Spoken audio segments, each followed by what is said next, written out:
সরকারি চাকরিজীবীদের বহুল প্রতীক্ষিত নবম জাতীয় পে স্কেল এখন চূড়ান্ত পর্যায়ে রয়েছে। এরই মধ্যে সরকার ঘোষণা দিয়েছে জাতীয় পে স্কেল বাস্তবায়ন করা হবে। প্রশ্ন হলো, কোন প্রক্রিয়ায় এই জাতীয় পে স্কেল বাস্তবায়ন করা হবে এবং এটি বাস্তবায়ন করতে এত দেরি কেন হচ্ছে? আর বর্তমানে যে অর্থনৈতিক বাস্তবতা রয়েছে, এই বাস্তবতায় এই জাতীয় পে স্কেল বাস্তবায়ন করলে সেটি অর্থনীতির উপর কি ধরনের প্রভাব ফেলতে পারে? নবম জাতীয় পে স্কেলের সাম্প্রতিক অবস্থাগুলো নিয়ে কথা বলতে আজকে আমাদের সঙ্গে রয়েছেন ডেইলি স্টারের senior reporter Bahram Khan. Bahram, welcome to our show. ধন্যবাদ। এই যে আমরা দেখছি যে জাতীয় পে স্কেল নিয়ে এক এক রকম রিপোর্ট হচ্ছে এক একটি গণমাধ্যমে, এবং এত আলোচনা সমালোচনা, এটি আসলে কেন? আসলে পে স্কেল যখন প্রণয়ন করা হয়, যখন এই কার্যক্রমটা পরিচালিত হয়, তখন অনেক ধরনের আলোচনা সমালোচনা এগুলো হয়, এগুলো খুব স্বাভাবিক। কিন্তু এইবার যে বিষয়টা হচ্ছে, এটা অনেকটা বিতর্কের পর্যায়ে চলে যাচ্ছে। এর অন্যতম কারণ হচ্ছে অনেক লম্বা সময় ধরে পে স্কেল বাস্তবায়নের কাজটি চলছে। তো সেই বিশেষ করে দুটো সরকার এই কাজের সঙ্গে সম্পৃক্ত।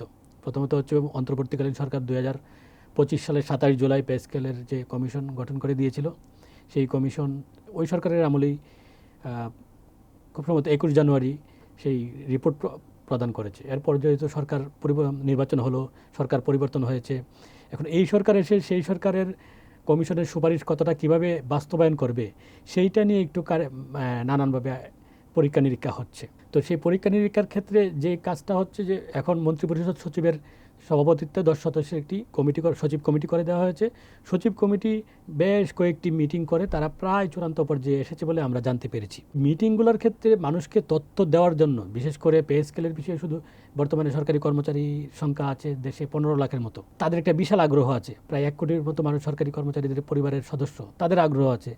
আবার সারা দেশের মানুষেরও আগ্রহ আছে যে সরকারি কর্মচারীদের বেতন কীভাবে বাড়লো, কতটুকু কমলো সেটা জানার। কিন্তু এই তথ্যগুলা যে ধরনের কীভাবে যাচাই বাছাই হচ্ছে, কতটুকু বাড়বে, কতটুকু রাখবে আগের সুপারিশ, সেইগুলা সঠিকভাবে মানুষের কাছে যাওয়ার কোনো উপায় বা প্রেস রিলিজ দেওয়া হয় না, সরকারিভাবে আনুষ্ঠানিকভাবে জানানো হয় না, যে কারণে সাংবাদিকরা এক একজন এক এক সোর্স থেকে এক এক ধরনের নিউজ দেয়। ঠিক আবার সরকারি তথ্যেও অনেক ধরনের গরমিলের পাওয়া যায়। যেমন একবারের লেটেস্ট উদাহরণ হচ্ছে, গতকাল সরকারের 180 দিন পূর্তি উপলক্ষে প্রধানমন্ত্রীর কার্যালয় থেকে একটি ই বুকলেট প্রকাশ করা হয়েছে। সেইখানে বলা হয়েছে যে 100% পর্যন্ত বাড়বে বেতন, যেখানে বেতন কমিশন সুপারিশ করেছিল 100 থেকে 142% পর্যন্ত বাড়বে। কিন্তু এখনও পর্যন্ত এটা চূড়ান্ত হয় নাই, কিন্তু সরকারি একটা বুকলেটে 100% চলে এসেছে। আমি আজকে এই তথ্যটা ভেরিফাই করার জন্য আমি ফাইন্যান্স ডিভিশনে গেলাম, 2-3 জন অফিসারের সঙ্গে কথা বললাম, তারা বলছে না, এটা এখনোভাবে এরকমভাবে বলার সুযোগ নাই। তার মানে দেখেন, সরকারের নিজস্ব তথ্য তো গরমিল আছে। আর এই বিষয়গুলো আরও বেশি সমালোচনার বিষয় হয়ে দাঁড়িয়েছে এই কারণে যে সোশ্যাল মিডিয়া এখন খুবই সরব, মানুষ যে কোনো একটা মন্তব্য সহজেই করে ফেলতে পারছে। আবার গণমাধ্যমে যে রিপোর্টগুলো প্রকাশিত হচ্ছে, সেই রিপোর্টের নিচের লিঙ্কে মানুষ করতে পারে, মন্তব্য করতে পারে, নানান ধরনের মন্তব্য আছে। আমি এই টকশোতে আসার ঠিক আগেই কয়েকটি পে স্কেল সংক্রান্ত নিউজের নিচে আমি কমেন্টস দেখছিলাম, কেউ একদম বাড়ানো উচিত না, সরকারি কর্মচারীরা দুর্নীতি করে সব খেয়ে ফেলছে, তাদেরকে কেন দেওয়া হবে। আবার যারা ভালো সরকারি কর্মচারী তারা বলছে না, আমরা চলতে পারছি না, আমাদের 100%, 150% বেতন বৃদ্ধি হওয়া প্রয়োজন। এই আলোচনা বিতর্কগুলা সোশ্যাল মিডিয়া, গণমাধ্যম, অনলাইন মিডিয়া সহ থাকার কারণে এই পরিস্থিতিটা সৃষ্টি হয়েছে বলে আমার মনে হয়। আচ্ছা, প্রকৃত অর্থে আসলে এটা কোন প্রক্রিয়ায় শেষ পর্যন্ত এটা বাস্তবায়ন হবে? আপনি কথা বলে কি বুঝেছেন? একবারে কোটি টাকার প্রশ্ন। কারণ হচ্ছে এই আগ্রহটাই সবচেয়ে বেশি সরকারি কর্মচারী। আমি যেহেতু সচিবালয়ে কাজ করি, সচিবালয়ের পিয়ন থেকে শুরু করে উচ্চ পর্যায়ের কর্মচারীরা যারাই যে টেবিলে আপনি আলাপে বসেন, ভাবে যে সাংবাদিকরা মনে হয় একটু বাড়তি তথ্য জানে, তার কাছে থাকতে পারে। এটা সত্য, সাংবাদিকরা যেহেতু নিউজের জন্যই তার বিভিন্ন সোর্সের কাছে, দপ্তর সংস্থায় ঘোরাঘুরি করে, তার কাছে বাড়তি তথ্য থাকার সম্ভাবনা আছে। কিন্তু আমরা যে তথ্যগুলো দেই, সেগুলো তো আমরা তো সরকার না, আমরা তো সরকারের তথ্যগুলো বিভিন্ন সোর্স থেকে জানি, বিভিন্ন মাধ্যম থেকে জেনে দিই, সেই তথ্যে গরমিল থাকতেই পারে। কিন্তু আগে যেহেতু এগুলো ইন্টারাকশনে মানুষ ফিডব্যাক দেওয়ার সুযোগ থাকতো না, সহজে বোঝা যেত না কারটা কতটুকু মানুষ প্রতিক্রিয়া দেখাচ্ছে। এখন আমি যদি এই প্রশ্নের উত্তর দেই, আমাদের এই পর্যন্ত আমরা যে ইনফরমেশান জেনেছি, এটা কিন্তু খসড়া উত্তর, ডিসাইসিভ হওয়ার সুযোগ নাই। তো এই খসড়া উত্তরের সবচেয়ে মানে লেটেস্ট যে ইনফরমেশন সচিব কমিটি সূত্রে আমি জানতে পেরেছি, গত 27 জুলাই প্রধানমন্ত্রীর উপস্থিতিতে প্রধানমন্ত্রীকে কিছু বিষয় অনানুষ্ঠানিকভাবে অবহিত করতে হয় যে পে স্কেলটা এইভাবে হচ্ছে, আমরা সচিব কমিটি এই সিদ্ধান্ত নিয়েছি, এটা ক্যাবিনেটে এইভাবে আসবে। এই বিষয়গুলো প্রধানমন্ত্রীকে অনানুষ্ঠানিকভাবে অবহিত করা হয়, কারণ রাষ্ট্রের সরকার প্রধান হিসেবে ওনার এই নলেজে এই বিষয়গুলো না থাকলে মিটিংয়ে বসে সেই ডিসিশনগুলো না কঠিন হয়। তো আমি যতটুকু জানতে পেরেছি যে গত 27 জুলাই প্রধানমন্ত্রীকে এই অনানুষ্ঠানিকভাবে অবহিত করা হয়েছে এবং সেখানে 4টি ধাপ উল্লেখ করা হয়েছে। এখন আমি নিজেও যখন আমাদের ডেইলি স্টারের প্রিন্টে যখন নিউজ করেছি, এই 4টি ধাপের কথা আলাদাভাবে উল্লেখ করিনি এই কারণে আমরা এটা শতভাগ শিওর না, কারণ আমরা প্রিন্টে যে বিষয়গুলো ক্যারি করতে যাই আমরা চেষ্টা করি যে শতভাগ সঠিক ইনফরমেশনটা যাতে মানুষের কাছে যায়। তো খসড়াতে সরকারের পরিকল্পনা, সেই পরিকল্পনা অনুযায়ী যতটুকু জানতে পেরেছি 2 অর্থ বছরে 4টি ধাপে পে স্কেল বাস্তবায়নের কথা সরকার চিন্তা করছে। সর্বশেষ পে স্কেল 2 অর্থ বছরে 2 ধাপে বাস্তবায়িত হয়েছিল, অর্থাৎ প্রথম অর্থ বছরে বাস্তবায়িত হয়েছিল বেতন, মূল বেতন, এবং পরের অর্থ বছরে বাড়ি ভাড়া সহ অন্যান্য ভাতা টাতা সহ বাস্তবায়ন হয়েছিল। তো এইবারের প্রশ্ন হচ্ছে যে 4টি ধাপ কি হতে পারে। তো সেইখানে একটা খসড়া আলোচনা আছে। আমি আবারও বলছি, মানুষ যাতে মানে টক শো দেখেও বিভ্রান্ত না হয় যে এইটা সরকারের কোনো ভাষ্য না।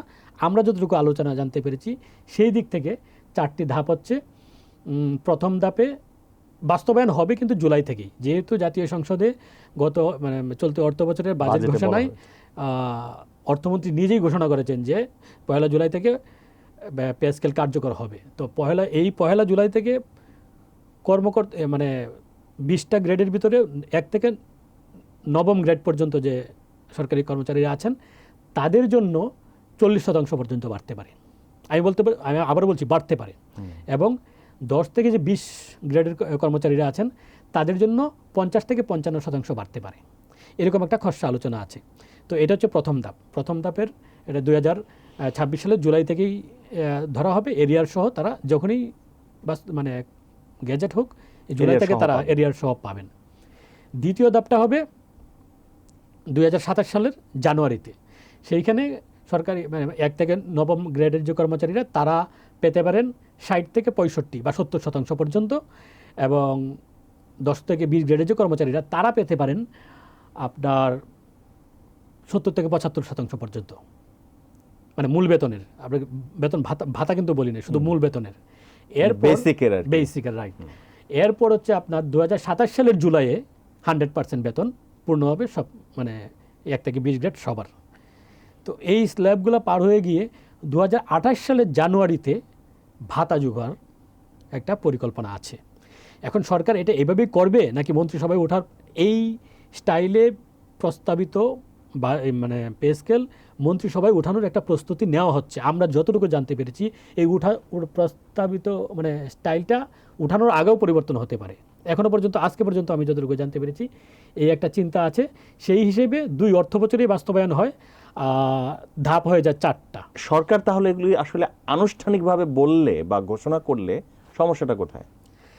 আসলে আনুষ্ঠানিকভাবে বললে অনেক ধরনের ঝামেলা তৈরি হয় যে বিভিন্ন মানে যেহেতু এই বিষয়গুলো সচিবালয়ে কাজ হয়, সচিবালয়ের কর্মচারীরা এই বিষয়গুলোতে সবচেয়ে বেশি অ্যাক্টিভ থাকে, তখন কোনো মানে কর্মকর্তা কর্মচারীদের কোনো গোষ্ঠী যদি এই বিষয়গুলো নিয়ে সরকারের সঙ্গে আবার মানে চাপ তৈরি করতে চায় বা দেন দরবার করতে চায়, সরকার তাই এগুলো আনুষ্ঠানিকভাবে বলতে চায় না।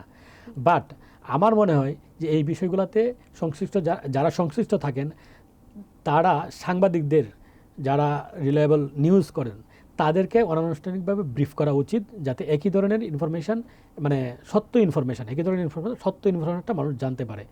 কারণ হচ্ছে যেমন ধরেন যে সরকারের যে 180 দিনের উপলক্ষে প্রকাশিত ইবুকের কথা বললাম, ইবুকে উল্লেখ করা হয়েছে 2 বছরে অর্থ বছর পে স্কেল বাস্তবায়ন করা হবে। কোনো ভুল নেই, 2 বছরই হবে। আমি 2 বছরের কথা বললাম, কিন্তু ধাপ 4টা হতে পারে।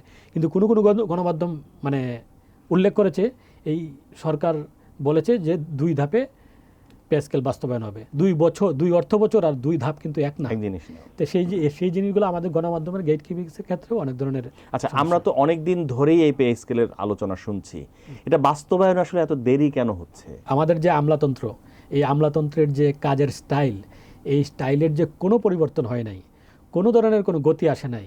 ইভেন নিজেদের কাজের জন্যও নিজেদের কাজের জন্য বলতে তারা তো জুলাই থেকে বেতন মানে বাড়তি বেতন পাবে, তারা এটা নিশ্চিত। আচ্ছা, কিন্তু এই জিনিসটা এত লেংদি করা হচ্ছে যে আমার একটা খুবই কিউরিওসিটি যে একটা পে স্কেল বাস্তবায়নের এতগুলা ধাপে দেখেন জনগণের টাকার মানে খরচ হবে বা বাড়তি বেতন হবে, সেই জায়গায় প্রত্যেকটা স্তরে যারা মানে এগুলোর সুবিধাভোগী হবেন তারাই সেটা ডিসিশন মেকার হন। যদিও বা মন্ত্রিসভায় আপনার চূড়ান্ত সিদ্ধান্ত হয়, কিন্তু খুঁটিনাটি সিদ্ধান্তগুলা প্রত্যেকটাই, যেমন ধরেন যে পে কমিশনে কারা থাকেন, সাবেক এবং বর্তমান সরকারি কর্মচারীরাই আমরাই। থাকেন, এবং সাবেকরাও কিন্তু পে স্কেলের সুবিধাভোগী, কারণ এই পে স্কেলে যারা অবসরে থাকেন তাদের পেনশন সুবিধার, নানান চিকিৎসা সুবিধার ধাপ বাড়ানো হয়। এখন যে সেই যে সরকারি কর্মচারীরা যে ক্যাবিনেট সেক্রেটারির নেতৃত্বে যে কমিটি হয়েছে 10 সদস্যের, এখানে 3-4 জন চুক্তিভিত্তিক সচিব থাকলেও তারাও পেনশনভোগী। একই সঙ্গে তারা চুক্তিভিত্তিক আছেন, তারাও তো মানে চুক্তি শেষ হয়ে গেলে তারাও পেনশনভোগী। তারাই সেটা এটা একটা ঠিক বড় করছেন। বিষয় যে আসলে নিজেদের বেতন আমরা নিজেরাই বাড়ানোর যে সুপারিশ, এটা নিজেদের বেতন আমরা কিভাবে নিজেদেরকে বাড়াবো সেই সুপারিশ আসলে তারা নিজেরাই করেন। নিজেরা সেটা করতে বাধা নাই, যেহেতু আপনি একজন সরকারি কর্মচারীকে কেন দায়িত্ব দেন? আপনার রাষ্ট্র পরিচালনার জন্যই তো দেন, কিন্তু সেটা জনস্বার্থের নিরিখে কতটা হয় সেই প্রশ্নটা থাকে। আচ্ছা, আপনি বলছিলেন যে মন্ত্রিসভায় উঠবে মানে শেষ পর্যন্ত চূড়ান্ত অনুমোদনের জন্য, সেটা আসলে কবে নাগাদ উঠতে পারে? মন্ত্রিসভায় কবে নাগাদ উঠবে একমাত্র প্রধানমন্ত্রীর সিগন্যাল ছাড়া কেউ জানার সুযোগ নাই। বাট আমরা এ পর্যন্ত যতটুকু খবর নিয়ে জানতে পেরেছি, একটা পে স্কেল বেতন কমিশন গঠন করার শুরু থেকে বিজি প্রেসে সেই পে স্কেলের চূড়ান্ত মুদ্রণ হওয়া পর্যন্ত 16টা ধাপ পার হতে হয়। আচ্ছা, 16টা ধাপের ভিতরে এই পর্যন্ত 8টা ধাপ শেষ হয়েছে, অ্যাকর্ডিং টু মাই সোর্স। মানে এর মানে এই নয় যে 1 বছর 1 মাস লাগলো 8টা ধাপ পার হইতে, আরও 1 বছর না, কারণ মূল ধাপগুলো পার হয়ে গেছে। এখন মূল কাজ হচ্ছে সেইটা প্রস্তাবিত আকারে ক্যাবিনেট মন্ত্রিসভায় উঠানো, মন্ত্রিসভায় সিদ্ধান্ত দেওয়ার পর পে স্কেলের 7 থেকে 8টা না, খুব সম্ভবত 6 থেকে 7টা আদেশের খসড়া প্রস্তুত করে সেই কাজটা এখন ফাইন্যান্স ডিভিশন করছে সংশ্লিষ্ট অফিসাররা। সেটা মন্ত্রিসভায় অনুমোদনের পর আবার লেজিসলেটিভ মানে আইন বিচার ও সংসদ বিষয়ক মন্ত্রণালয়ের লেজিসলেটিভ বিভাগে যাবে ভেটিংয়ের জন্য। সেই ভেটিংকৃত ডকুমেন্টটা আবার ফাইন্যান্স ডিভিশনে আসবে। ফাইন্যান্স ডিভিশন সেটা আবার এসআরও নাম্বার এবং মুদ্রণের জন্য আবার লেজিসলেটিভ ডিভিশনে পাঠাবে। তারা বিজি প্রেসে পাঠানোর পর সেটা চূড়ান্তভাবে প্রিন্ট হবে। তো খুব বেশি সময় লাগার সুযোগ নাই, সরকার যদি মনে করে এটা 2 সপ্তাহেই সম্ভব। 2 সপ্তাহের মধ্যে সম্ভব যদি মনে করে। আবার যদি সরকার মনে করে যে না এটার বিষয়ে আরও কিছু স্ক্রুটিনি করবে, কারণ এর ভিতরে আবার নতুন একটা বিষয় এসেছে যে এখন পর্যন্ত যে প্রসেসটার কথা বললাম সেটা হচ্ছে আপনার সামরিক এবং বেসামরিক কর্মচারীদের পে স্কেলের বিষয়ে। কিন্তু পে স্কেলের আরেকটা পার্ট হচ্ছে জুডিশিয়ারির বিচার বিভাগের পে স্কেল চূড়ান্ত করার জন্য আবার একটা মন্ত্রিসভা কমিটি গঠন করা হয়েছে। যে সচিব কমিটি গঠন করা হয়েছিল সেখানে চূড়ান্ত সিদ্ধান্ত হয়নি, তাদের কিছু ভাতা টাতা নিয়ে নানান ধরনের আছে, মতভিন্নতা আছে।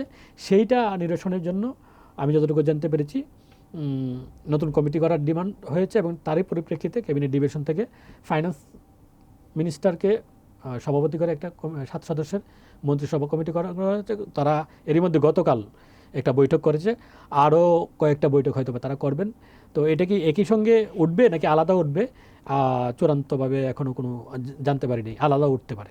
আচ্ছা, আমাদের ইকোনমিস্টদের মধ্যে যেই বড় ধরনের একটা কনসার্নের জায়গা আছে যে আমাদের বর্তমানে যে অর্থনৈতিক বাস্তবতা, বিশেষ করে আমাদের যে রেভিনিউ কালেকশন, আপনি জানেন যে সেটা আমাদের জিডিপি 7%-এর মতন, one of the lowest in the world. Even সুদানের পরেই মনে হয় আমরা, বা আরও 2-1টা কান্ট্রির পরেই আমাদের অবস্থান। এবং আমাদের এখনকার যে অপারেটিং কস্ট, সেটার জন্যও কিন্তু আমাদেরকে লোন করতে হচ্ছে। আমরা লোন করতে করতে এমন একটা জায়গায় চলে গিয়েছি। তো এই বাস্তবতায় আসলে এই পে স্কেল বাস্তবায়ন করতে গেলে আমাদের ইকোনমিতে কী ধরনের প্রভাব পড়বে? আপনি জানেন যে পে স্কেল যখনই বাস্তবায়ন করবে আমাদের মূল্যস্ফীতি এমনিতেই বেশি, সেটা আরও বাড়বে। সাধারণ মানুষ যাদের বেসরকারি যারা চাকরি করেন তাদের কিন্তু বেতন এখনই বাড়ছে না, সো তাদের উপর একটা ইম্প্যাক্ট পড়বে, এবং বেসরকারি খাতেও কিন্তু একটা চাপ তৈরি হবে বেতন বাড়ানোর জন্য। সো সব মিলিয়ে যে অবস্থা ইকোনমিতে তৈরি হবে সেইটার অ্যাসেসমেন্টকে সরকার করেছে কিনা, যে এইটা কি প্রক্রিয়া, মানে এটা কি ইম্প্যাক্ট পড়বে, সেইটা কিভাবে আমরা সামাল দিব, বেসরকারি খাত কিভাবে সামাল দিবে, তার কোনো চিন্তাভাবনা আছে কিনা? এটা সত্য যে অনেকদিন ধরে মানে সরকারি চাকরিজীবীদের বেতন বাড়ানো হচ্ছে না, এটা নিয়ে কথা আছে, কিন্তু একই সঙ্গে ইকোনমিক্স অবস্থাটাও চিন্তা করতে হবে যে আমার পকেটে যদি টাকা না থাকে আমি আসলে কোত্থেকে টাকা দিব। সো এই অবস্থাটা চিন্তা সরকার করেছে কিনা? এই চিন্তাগুলো সরকারের থাকে অবশ্য, মানে সরকার না করে এই কাজ করতে পারে না। কিন্তু যে পরিস্থিতিতে বাংলাদেশে পে স্কেল বাস্তবায়নের জন্য উদ্যোগ নেওয়া হয়েছে সেইটা খুবই প্রশ্নবিদ্ধ সময় ছিল। কারণ হচ্ছে ইন্টারিম গভর্নমেন্টের আমলে এমন কিছু ডিসিশন নেওয়া হয়েছে যে ডিসিশনগুলো এই সরকারের জন্য নতুন করে এসে মানে এক ধরনের মানে বার্ডেন তৈরি করেছে। সেই বাস্তবতা অস্বীকার করার উপায় নেই। কারণ হচ্ছে যে দেখেন, এই সরকার যখন ক্ষমতায় আসলো তখন এসে যদি পে স্কেলের কথা কি দাবি তুলতো, এখন কি সেটার বাস্তবতা থাকতো? কিন্তু অন্তর্বর্তী সরকার সেই সিদ্ধান্ত নিয়ে রিপোর্ট প্রদান করে মানে তারা বিদায় নিয়েছে। এখন এই সরকার যদি সেটা ক্যারি না করে তখন এই সরকারের ব্যর্থতা হিসেবে দেখা হবে। আপনি যখন সরকার পরিচালনা করেন, সরকার পরিচালনায় যারা যুক্ত থাকে, বাংলাদেশের একটা মানে দুর্নীতিগ্রস্ত ব্যবস্থা নিয়ে আমরা প্রতিনিয়ত চলি। তার মানে কি সবাইকে আপনি বাদ দিয়ে চলতে পারেন না। কিন্তু এখন পে স্কেলের যে বাস্তবতা তৈরি হয়েছে সেইটা বাস্তবায়ন করতে হবে এই কারণে যে এটার একটা প্রত্যাশা তৈরি করে দিয়ে গেছে গত সরকার। এই সরকার না করলে কর্মচারীরা রুষ্ট হবে এবং এই সরকার যে নির্বাচনী প্রতিশ্রুতি দিয়ে এসেছে সেই প্রতিশ্রুতি বাস্তবায়নের জন্য যে পেজ দরকার, যে গতিতে সরকার মানে কাজ করা দরকার, কর্মচারীরা সেটা করতে চাইবে। কিন্তু বেতন বাড়লে কি আমাদের কাজের গতি বাড়বে বা আমাদের দুর্নীতি কমে যাবে বা আমাদের ধরেন আপনি পাসপোর্ট করতে গেলে আপনার যেই পরিমাণ হ্যাসেলের শিকার হইতে হয় এটা কমে যাবে? আপনি নিঃসন্দেহে সঠিক। এবং গত পে স্কেলে যত হারে বেতন বাড়ানো হয়েছে বাংলাদেশের ইতিহাসে খুব সম্ভবত এত বেশি বেতন কখনোই বাড়ানো হয়নি। তো তখন একটা চিন্তা করা হয়েছিল যে তাদের সরকারি কর্মচারীদের বেতন বাড়ানো হলে দুর্নীতির পরিমাণ কমবে। বা ট্রান্সপারেন্সি ইন্টারন্যাশনাল বাংলাদেশের যে প্রতিক্রিয়া এই পে স্কেল সংক্রান্ত বিষয়ে তারা দিল, তারা বলল যে তার কোনো প্রতিফলন সরকারি কর্মচারীদের আচরণে আসেনি। একই সঙ্গে আপনি দেখবেন যে সরকারি কর্মচারীদের যে উচ্চ গ্রেডের কর্মচারীদের ভিতরে যারা ডেপুটি সেক্রেটারি অ্যান্ড অ্যাবাব, তাদের গাড়ি সুবিধার জন্য মাসে 50,000 টাকা দিলে তাদের এই সচ্ছলতা আসবে, তারা ভালো কাজ করবে, দুর্নীতি কমে আসবে, সেইটারও কোনো ইম্প্যাক্ট আমরা দেখলাম না। তো এই জিনিসগুলো তো প্রশ্নবিদ্ধ রয়েছেই এবং এটা নিঃসন্দেহে আমি অর্থনীতিবিদ না, আমি সেই ব্যাখ্যা বিশ্লেষণে যাব না। কিন্তু আপনি যেহেতু অর্থনীতি নিয়ে কাজ করেন, আপনার নিশ্চয় নিজের মতামত থাকতে পারে, কিন্তু চাপ তৈরি করবে সেটা বলার জন্য বিশেষজ্ঞ হওয়ার প্রয়োজন হয় না। ধন্যবাদ বাহরাম আমাদের সাথে থাকার জন্য।